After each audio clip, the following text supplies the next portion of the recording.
I don't feel it's fair play to have a man in women's sports. Have you seen what goes on with the boxers and the weightlifters and the swimmers? And these are men who are mimicking women. He just bowls everyone over. Women can't stop him. 2 police officers turned up at my house. I just had this sense of unfairness. They're saying safety and fairness for you in sport isn't important.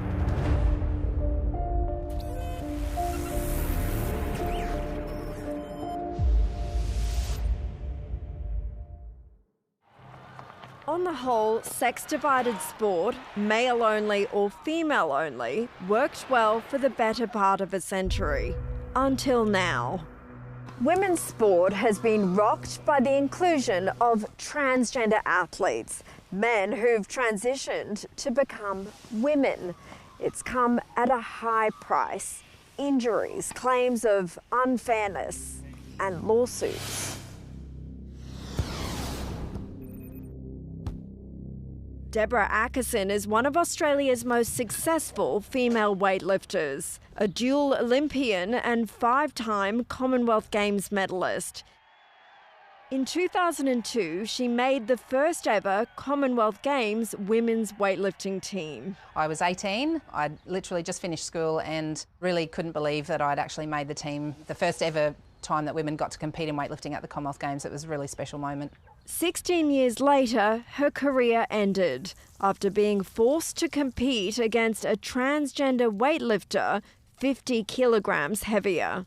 It really felt full circle, that I'd really trained hard to make my mark on a predominantly male-dominated sport in the early years, to then be competing at my last swan song competition in front of my whole family that had travelled from all around the world, my 2 daughters and my husband in the audience cheering me on, but to be lining up against a transgender athlete, it was quite a strange moment for me. Her New Zealand competitor Laurel Hubbard became the first openly trans woman to compete at the Olympics 3 years later. Deborah had won hundreds of medals, but she abandoned her final dream of setting a World Masters record. Laurel Hubbard had already increased the record by 20 kilos. That's why I stopped weightlifting, because I knew I wasn't going to be able to get that record. It was unattainable. No matter how hard I tried, I wouldn't be able to get that record. Deborah is now a coach and a spokeswoman for Save Women's Sport. I saw teenage boys come into the gym and improve out of sight to the point where they were almost lifting the same as what I was lifting, as the best female in the country. I just had this sense of unfairness. This was so unfair and unjust. Why did I get drug tested for 20 years to prove that I had no advantage to then get to this point? In the 21st century, after all of the progress that has been made for women's rights, we are now in a situation where those rights are being eroded and women are being expected to move over and make room for biological males. The problem isn't confined to elite-level sports.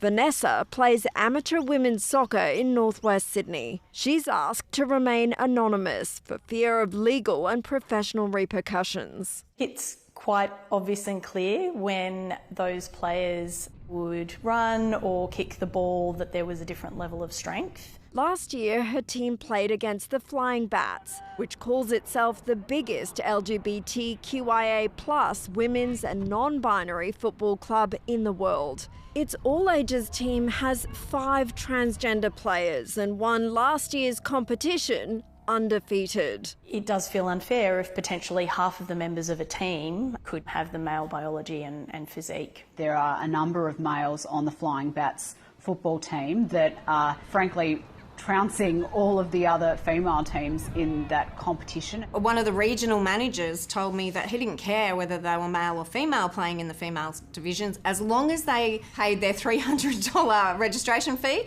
anyone could play. And I clarified it by saying, so 11 blokes could turn up and register as female and play in the female competition and you wouldn't have a problem with it. And he said that's correct. In 2023, a video posted online showed a taller trans player appearing to hit a female footballer.